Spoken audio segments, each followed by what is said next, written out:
जबलपुर से आई हुई, जो कि स्वर्गीय श्री पंडित माणिक चंद जी की सुपुत्री हैं। स्वर्गीय श्री केवल चंद जी कोठारी जी की स्मृति में श्रीमती चंदा जी कोठारी, इन्होंने सागरोदय तीर्थ में 31 कलश की राशि के माध्यम से एक जिनालय बनाने की घोषणा की थी।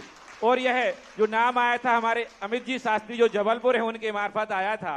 उस समय इन्होंने कहा था कि हम 15 कलश की राशि 15 दिन के अंदर जमा कर देंगे, लेकिन देखिए इनकी भावनाएं, देखिए कितनी गजब की भावनाएं हुई। इन्होंने 15 दिन भी वेट नहीं किया और पूरी की पूरी 31 कलश की राशि आज ये सागरोदय तीर्थ को समर्पित करने के लिए आए हैं। और चेक भी लाए हैं। संजय सुमित भैया बगल में खड़े हैं, चेक दे दिया है, शायद दिखा दो भैया, सबको विश्वास हो जाएगा। और अपनी जिज्ञासा भी रख रहे हैं। जो तुरंत बोल करके तुरंत दान दे देते हैं, ये 21 कलश नहीं है, ये 100 कलश के बराबर है। क्योंकि दान का अर्थ है इस हाथ दीजिए, हाँ इधर बोला इधर देने का। अभी मंदिर का शिलान्यास ही नहीं हुआ, अभी उसके बावजूद ही देने का भाव आया। भगवान करेगा इनको ऐसा पुण्य बंद होगा कि जब इनको धन की जरूरत नहीं होगी उसके बिफोर टाइम ही इनके पास आ जाएगा। किसी को कब आता है? जब जरूरत हो तब मिलता है। और ऐसा पुण्य भी किसी का होता है जरूरत के पहले ही उनके पास हो जाता है। ऐसा पुण्य कब बंद होता है? ऐसा पुण्य कब बंद होता है? अभी कमेटी मांग नहीं रही, कमेटी को जरूरत भी नहीं है, तो भी जरूरत के पहले ये दे रहे हैं, ऐसा पुण्य बंद ये होता है। और ऐसे लोग भी होते हैं जो मंदिर बन जाए कमेटी बोल दे में, हाँ ऐसे बेईमान लोग भी सागर में हैं जो मंदिर की बोल देते हैं, शिलान्यास कर देते हैं, दे देते हैं, उसके बावजूद भी देने का भाव नहीं कर पाते। कहीं हम एक बार एक व्यक्ति ने कहा, बोले महाराज वहां मैंने बोला था तो अब मैं नहीं देना वहां। तो भाई तू कहीं तो दे, देना नहीं है तो बहाना मत बनाओ।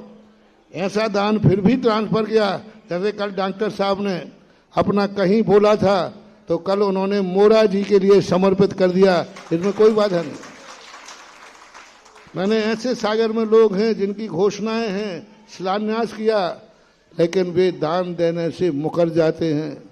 पहली बात तो कई सालों तक टालेंगे, कई सालों तक टालेंगे, पर अंत में बाप मर जाएगा तो बेटा कह रहे मैं क्या करूं, पापा मर गए, उनसे ले लेना। और ये दान कहलाता है। अब तुम कहते हो कि महाराज जी हम कितना मेहनत कर रहे हैं, हमें जरूरत है, हमारे पास पैसा नहीं है। और ये बिफोर टाइम, देखो कितना बड़ा दान।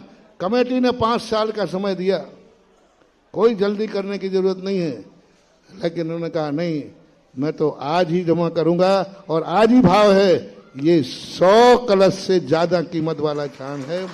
बहुत अच्छा, बहुत अच्छा, बहुत अच्छा। जिज्ञासा रखेंगे आपके ही परिवार से, नीलू जी, अमिता जी, पंकज जी, राजू भैया, आप मिलकर के अपनी एक जिज्ञासा रखें।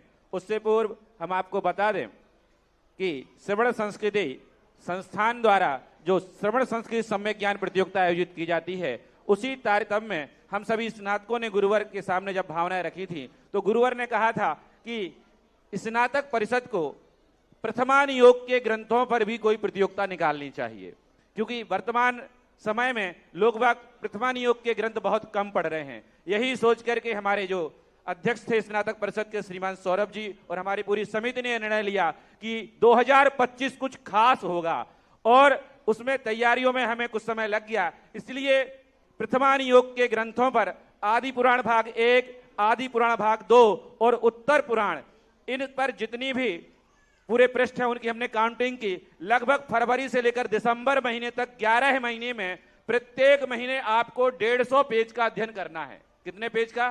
150 पेज का अध्ययन करना है।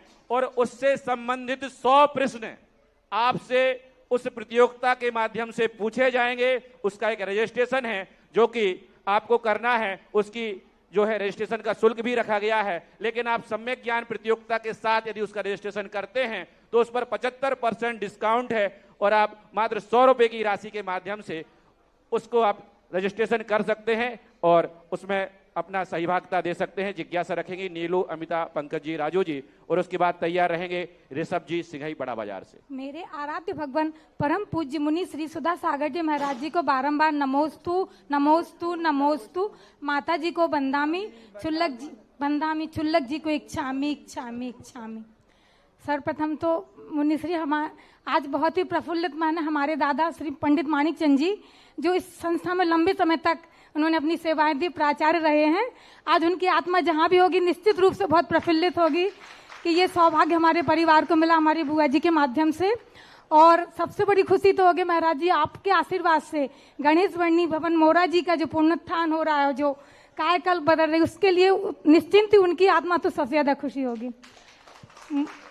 मुनिश्री मेरी जिज्ञासा है कि ये जो सांगानेर श्रवण संस्कृति सांगानेर के जो शिविर लगते हैं 10 दिन की गर्मियों में, तो महाराज जी मैंने देखा है बच्चे और बालक तो बहुत उत्साह से उसमें भाग लेते हैं, परंतु जो महिलाएं हैं वो बहुत कम मात्रा में उसमें आगे आती हैं, प्रोत्साहित होती हैं। मतलब वो परीक्षा देने से पीछे होती है कि मैं लिख नहीं पाऊंगी या पढ़ नहीं पाऊंगी। तो महाराज जी मैं आपके माध्यम से सभी को ये निर्देशन दिलवाना चाहती हूँ, जो भी आपका मार्गदर्शन हो कि कैसे वो इन शिविर में आके अपना स्वाध्याय को बढ़ाएं और आगे से ज्यादा उसमें भाग लें।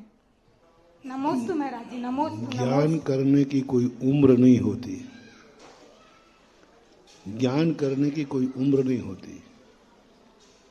अंतिम मरते समय भी यदि ज्ञान लेने का मौका मिले तो अंतिम समय मरते समय भी ज्ञान ले लेना चाहिए, क्योंकि ज्ञान जो है किस समय कौन से अंधकार से हमें दूर भगा दे, किस समय कौन सा परिणाम जाग जाए, किस समय पढ़ते, क्योंकि ज्ञान जो है किस समय कौन से अंधकार से हमें दूर भगा दे, किस समय कौन सा परिणाम जाग जाए, किस समय पढ़ते समय क्या भाव जाग जाए। वही भक्तांबर हम 100 बार पढ़े तो उपयोग ना जाए, और 100 बार में कहो 101 बार पढ़ते समय ऐसा उपयोग जाग जाए कि सारी सृष्टि को व्यक्ति अपने आप में परिवर्तित करके कल्याण कर देवे। इसलिए ज्ञान की कोई उम्र से मत बांधो। याद नहीं होता है तो कोई बात नहीं, पढ़ने का प्रयास करो। शिविर लगते हैं तो शिविर में बैठो, पढ़ो। परीक्षा नहीं दे पाओ तो मत देना, और परीक्षा भी दो। हम कहते कुछ नहीं लिख पाओगे तो इतना तो लिख दोगे कि ग्रंथ का नाम क्या था, उसके लेखक का नाम क्या था, बस इतने ही पंडित जी हमें आऊ थे सो हमने लिख दिया। तो कम से कम ये तो हो जाएगा पढ़ने से कि हमें ग्रंथ का नाम तो आता है। 5 नंबर का करो, 10 का करो, 0 की अपेक्षा 10 तो आए, 0 की अपेक्षा 10 तो आए। फेल होने की मत सोचो, फेल होने की मत सोचो, ये सोचो कि 0 की अपेक्षा से 10 नंबर तो हमने पाए हैं। इसलिए ज्ञान जब भी मिले अपने नगर में शिविर के माध्यम से, 12 वर्षीय पाठ्यक्रम के माध्यम से करना चाहिए। नमोस्तु भगवान, नमोस्तु भगवान मोराजी के लिए ये बहुत ही गर्व की बात है। पंडित माणिक चंद जी ने बर्णिवन मोराजी में अपनी सेवाएं दी हैं और आज उनके पूरे परिवार ने सागर तीर्थ में दान देकर सौभाग्य प्राप्त किया है। श्रीमान ऋषभ सिंघई जी के बाद अगली जिज्ञासा के लिए तैयार रहे। श्रीमान रमेश कुमार जी, 3-4 विद्वानों का बहुत योगदान रहा।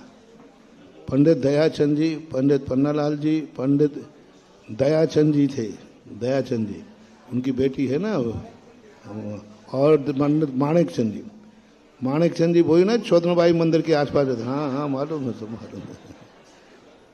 तो पूरा इनका पंडितों का बहुत बड़ा योगदान। उस समय विद्यालय जैसा लगता था।